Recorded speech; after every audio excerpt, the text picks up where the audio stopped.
Okay, everybody, welcome to the Death Note review.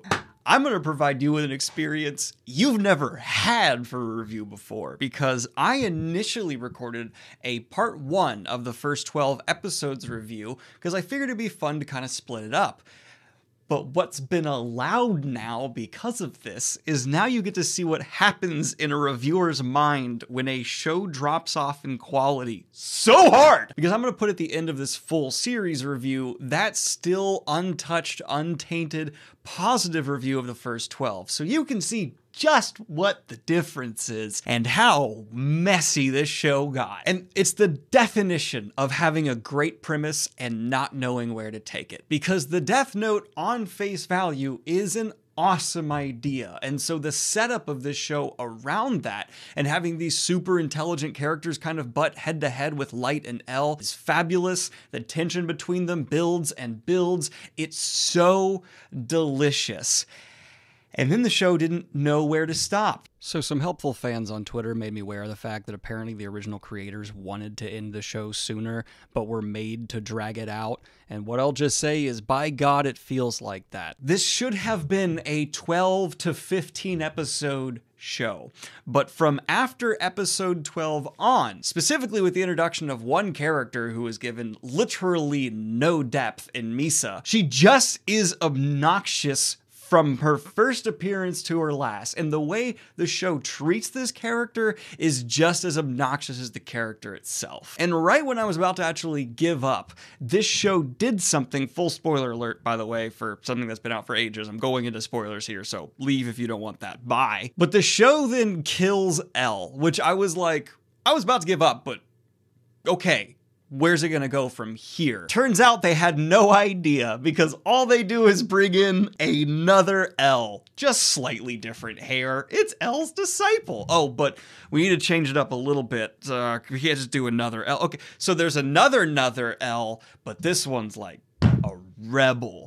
You. I want to bully this show. All right, Death Note is exactly like if the really smart, talented kid from your high school who you knew was going to be like successful with their creative works put out their magnum opus in one draft in high school and never gave it a once over again as like an adult to maybe tone back where it goes too far. Because remember how I said it builds and builds? That's all the show does, to the point of absurdity. The amount of times I out loud went, "What?" I lost count. There's pop stars introduced. The Notebook's put on a rocket ship. L is like the most intelligent person ever, but Light somehow begins to just predict people's entire thought processes and movements down to the minute so he could possibly execute his plans. Like the level of these people are so smart they can just predict it all goes like football fields beyond what Sherlock Holmes does. Like what? And of course, love interests just fawn over Light because stand-in author vibe kind of feel. Like, I figured Death Note was going to keep the lens that like Light Yagami is a childish sociopath and you should not respect him at all. But the show just like rewards him for his shitty behavior, like that would be the reality of it. Now, I'm not denying there'd be like crazy groupies for a figure like Kira, but just the way the show presents it is so tone deaf and unaware of the actual like mental state of people in positions like this. Just And if you stick around to the end to watch my review when I was still positive on the first 12 or 13-ish episodes, you'll note I actually have one criticism where I say I'm really tired of how this show feels the need to over-explain the subtext. Not only does that remain a consistent problem to the end, but it becomes so unbearably bad that it's cancerous to having any enjoyment to even the few good scenes that are sprinkled out in the latter half of the series. Because even if something is tense, even if something is being built well, the episode will come to a grinding halt to just remind you and explain everything, insulting your intelligence, basically saying you possibly couldn't figure out the subtext here. Let's have everyone repeatedly narrate what's going on. So, you know, you just make sure you get it all, because we think we're brilliant, even though this is the most dumb, blunt handling of super genius characters I've possibly ever seen. Every, like, attempted emotional beat was just undercut by ridiculous ridiculous dialogue or just absurd circumstances. No one's actions remain consistent with their character too after a certain point, because clearly the writers, to try and get this narrative to keep moving, had to just let people do absurd out of character stuff. Otherwise, we have no way of how to keep stakes higher things going. People either have to be super geniuses or fucking morons the whole time, and there's no middle ground. This is a world where super geniuses move everyone else like they are actually mindless pawns. And all of this comes to a head with Light being undone because one person finally does one thing slightly out of line with his like projection of people. And that's somehow like supposed to be some super smart reveal, when what it actually does is just prove like, yeah, the replacement of L is useless, because without this very one giant oversight from Light where someone went against directly what he said, he absolutely would have lost. So it wasn't because the new L in, literally, it's L and M and N. Blah. Which would be a kind of fun, cool thing if it wasn't so representative of the problem of these characters. But yeah, we don't even get N and M outsmarting Light. They get on to his final plan because someone slips up. Great, love that. And Light is an interesting protagonist because he is so flawed, and the show is at least aware of that and presents him like the sociopathic jackass that he is. But you hate him so much for so long that it's like a whole series about Dolores Umbridge, where like you're like, okay, the comeuppance are coming, so right around episode 12, 13, 15, my patience is like, let's wrap this up, let's kill this guy. No, I have more than 20 episodes left. Me. At what point you're putting the Notebook on a rocket ship and having like massive corporate stuff going on and multiple Shinigamis and all this stuff? At what point did the writers think maybe there's a line we shouldn't cross in terms of trying to ask people to suspend disbelief? No. The show just also takes Ryuk and puts him on a back burner and basically tells him to shut up, because why keep one of the most interesting perspectives at the forefront of the narrative that could possibly help things get a little clearer and concise? No. Let's have him just kind of sit to the side and be a silent observer for a lot of it, because no, that great audience stand-in is just not needed anymore, even though the show's going way off the rails. Maybe because he would just start commenting like us, like, oh wait, this is kind of getting dumb. Well, I would give the first 12-ish episodes of Death Note a very solid recommendation and say certainly check them out. With knowing how it ends and how the death of Light and L are both just completely butchered and emotionally not resonant, I would say overall I am rating Death Note a 3 out of 10. It felt insulting to my intelligence, insulting to everyone it was trying to make commentary on, and the themes failed to realize themselves due to the narrative being so messy that it all just got lost in the fog. Do not recommend this. I am extremely disappointed, and I wish I liked it. Sorry to any of the fans that, it sucks hearing someone crap on something you do like to the end. I can certainly see why you'd like some elements. I think the tension and editing and structure were always pretty solid within the episodes themselves, and, you definitely hate Light till the very end. But alright, I'm gonna go ahead and transition you now into the experimental part of this, where you now get to see what it was like when I was still positive on the show. A much lighter time in my life. Bye! I don't know what my lighting is doing right now, but it's weird. I rely on a window and the sun is setting right there, but I really want to record right now, so we're just gonna roll with it. Pips, why are you oh my god, I'll put your name in the Death Note. Death Note is the newest anime/manga I have decided to pick up and explore with my audience here on the channel, and I've officially gotten through episodes 1 to 12. I watched the first 4 almost in like one sitting. I recorded the review of 1 and then just got to 4. And then I did 5 through 12 in one sitting because it's gotten me by the nips. And the way this story has developed has been fascinating. We're gonna have a full spoiler discussion for episodes 1 through 12, so if you have not seen them, leave! God! That's what I think of you doo-doo head. Wow, my audio peaked hard.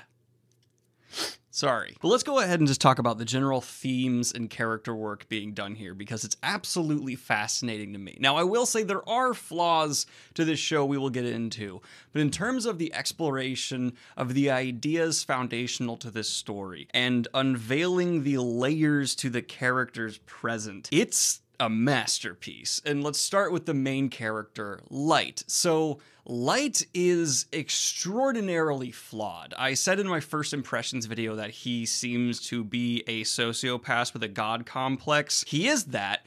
He's extraordinarily smart, but he's also extraordinarily manipulatable, and that is how Elle is continually getting closer to him. I love that we are seeing we're seeing Light constantly be like, I got this, I'm smarter, ha ha ha, I got all these plans, but Elle just keeps chipping away and encroaching in on our little bastard so effectively, and it's because Elle is smarter. He's not sure Elle is Kira yet, but he's hot on the trail. But Light's ego is too big to see how flawed he's handled this. And because we're from his perspective, you could easily kind of be talked into the idea that he's been handling this well. But Ryuk is well aware, in my opinion, that Light's fucking up. And it's because he can't say no to a challenge and he can't admit that he's not gonna win everything. And this persona he puts on of this happy-go-lucky smart student is so thin, and Elle is this close to just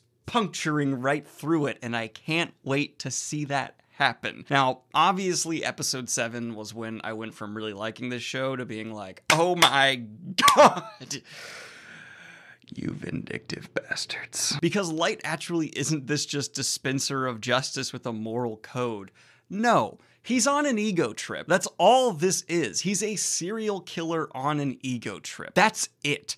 The whole facade of going after criminals is purely there so he can justify his actions to himself. But he abandons that as soon as he's challenged. He'll kill FBI agents willy-nilly right and left and feel zero remorse just to send a message. That's how much of a sociopath he is. I've seen some people online being like, oh, Light, he's actually an no, he's not an anti-hero. He's a villain. Flat out, he's not doing good. He's just killing people who are no longer allowed to have any chance of growth or redemption or serve their time. He's just murdering vast amounts of people who maybe have just made a mistake or even could be wrongly convicted. And that's what makes Elle's pursuit of him so fascinating, because the narrative lens of this story isn't something I find too common, which is following the killer rather than the detective. Normally you're closer to the detective than the killer in stories like this. The only one I can really think of that's comparable is Dexter, but Dexter is so different that it's not even really an apt comparison. And what was really fun is these early episodes is, instead of having the big reveal of who the killer is, Death Note actually provided us the big reveal of who the investigator is. Instead of slowly unveiling the identity of the antagonist, well, it is, but the antagonist is the role that typically would be the so, you know what I'm saying? We start with the person who's slowly revealed to us normally, and what we end up doing throughout this narrative is slowly finding out who the hunter will be. And Elle is basically Light. Like, he is without a doubt someone who is extremely similar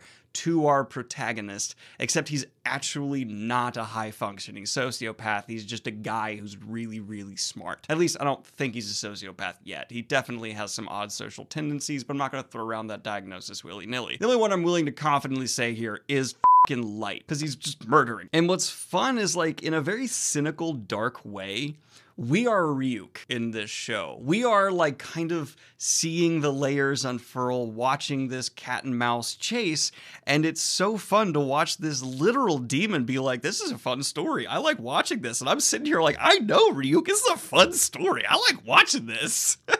The tension of all of that I've just described, all the buildup here is 10 out of 10. I love all of this big mushy element to the show, and luckily that's the foundation, and it's also a lot of the actual immersion of the experience. So there's very few moments that I am not just thrilled by what's happening on the screen, because I am watching the anime. Friendly reminder, I'm not doing the manga here, although I might at this point because I like it that much. I do want to talk about some flaws though. In a not really a nitpick. These are flaws. There are two things that are driving me nuts. Occasional character dialogue is number one. Because this show, and I use that word carefully because I don't want to apply it to the manga, I don't know, is every now and then just having people state who they are and what they're doing and exposition in the most blunt way possible. The standout one for me is when the FBI agent sits down across from his girlfriend and she starts giving him some advice, and then for absolutely no reason, he angrily just goes, "Damn it, woman, you know you gave up your FBI former life to be my girlfriend. So yes, you have the qualifications to investigate later on, build up. But come on, you know you gave up that life for a reason. You're not that person anymore. Never mind, okay, let's just move on. That wasn't relevant to what was happening. I just needed an excuse to deliver it." It was kind of actually that bad, to the point where I actually rewound the scene to see if there was anything I had missed, to be like, is this a weird vision? What's happening here? Because it made no sense at all for that person to do that. It just didn't work. Like, he had never come across as a jackass. Suddenly he's a jackass just to justify getting this exposition across. And then he actually said, it's not relevant. Let's move on. That's the exposition's done now. Like, come on. That's the worst, but there's been a couple things like that. And then the other, L makes vast assumptions in his investigation. The clearest I can think of is we see the schedule of a student kind of being part of a trail that L chases down to figure out that Light is going to be in this city and he's likely a student. There's a lot of other people that have schedules that reflect students, right? Like teachers, prime example right there, and thousands of other workers who are in the schooling system and around it that exist within these schools. And combining that with this weird, like, his sense of justice is childlike. I know so many full-grown adults who have the exact same kind of oversimplified, egotistical view of justice that Light does. And so, like, some of his trails of logic just seem so, all right, Sherlock, I know for the narrative you gotta get there, but the fact that you're going all in on this right now with this little bit of evidence was just a bit much for me. And the same thing I've done for, like, every manga anime, the occasional just overacting and overdramatic animation kind of drives me nuts. And the exposition we get, like, especially in the scene where Light is walking alongside the FBI agent's girlfriend and he starts, like, narrating, oh my god, it didn't work, as he continually checks his watches, and he spells out for us the subtext of the scene. That scene would have been a lot more effective to me if the subtext was allowed to remain the subtext. You don't need to tell me it's not working. I get from watching him find an excuse to write what he's doing, and if we had just seen him checking his watch and then, like, you know, given the visual aid of him freaking out, I would have gotten it all. But the show felt the need to have this internal monologue where he just says explicitly every beat, and that really pulled away from the dramatic tension for me. It's just a personal preference, but it did drive me nuts. But aside from those criticisms, this show really is outstanding. The tone is this very realistic, dark, gritty feel that, with this light fantasy undertone and even cutaway to this, like, hellish world, it somehow combines in an end result where it feels so connected to here, like to our world somehow. Maybe it's the way I know there are people out there who think exactly like Light does, and the fear we see in the investigators, the fear of the city, and even the way this is handling a social media celebrity, which Kira kind of turns into with a killer, you know, persona he's taking on. Even though this is a bit old, it still feels like it could be happening right now. It's a very mature approach to these topics in a way that has aged, when so many who try to approach having kind of something blow up in the social media, investigations with, you know, someone who is kind of on that internet famous, don't. Like, go back and watch anything that involves these topics from, like, the early 2000s. You will vomit. Like, it's such a bad way to look and handle those themes. This is matured and thought through. And so much praise to the writers for being able to figure out a consistent way of thinking for everyone. From Light's father to L and even Ryuk, all of their thought processes, which we get very intimate with throughout this show, are consistent to a point of masterful writing. Same level of consistency I see from works like One Piece, Malazan, like true greats, where you start to know the characters so well that it's not predictable, but their actions always feel like the road that should be taken. I'm trying to phrase that in a way where I'm not trying to accuse anything of being predictable, because it shouldn't, but great character work can sometimes lead to an element of predictability because you actually start to get to know something that is fictional. Outstanding. And with the biggest twist happening now, with Light actually being welcomed into the investigation and having this extremely direct game with El, I can't wait to see how this is going to go next. The second I'm done editing and uploading this, I'm going to go watch more. I just wanted to take a break at this point because if I moved on, I would have too many ideas running around my head, and I just want to get out these thoughts I've had so far before that happens, because I think this was genuinely an outstanding experience, and I'm hoping it manages to maintain this level of quality till the end, because I've had some fans tell me it doesn't. I'm expecting a bit of a drop-off. I'm just hoping it doesn't hit that substantial drop-off. But this leaves me with asking you, the audience, a question. No, I'm not going to ask you what you think of Death Note, because it's a classic. I know almost everyone's going to be praising it with maybe a few nitpicks, or maybe there's going to be some contrarians. That's all predictable comments, YouTube stuff. Instead, I want you to seriously ask yourself, if you got in possession of a Death Note, what would you do, and would you be able to not be caught? Because there obviously wouldn't be someone as super intelligent as El after you, but there would be people who notice a pattern. So what would you do if you had a Death Note? Let me know in the comments down below. Really curious to see the responses on that one. It's gonna be dark. Like and subscribe if you have not already. Hit the Patreon if you want to support what I do here. And have a good one, y'all. Peace.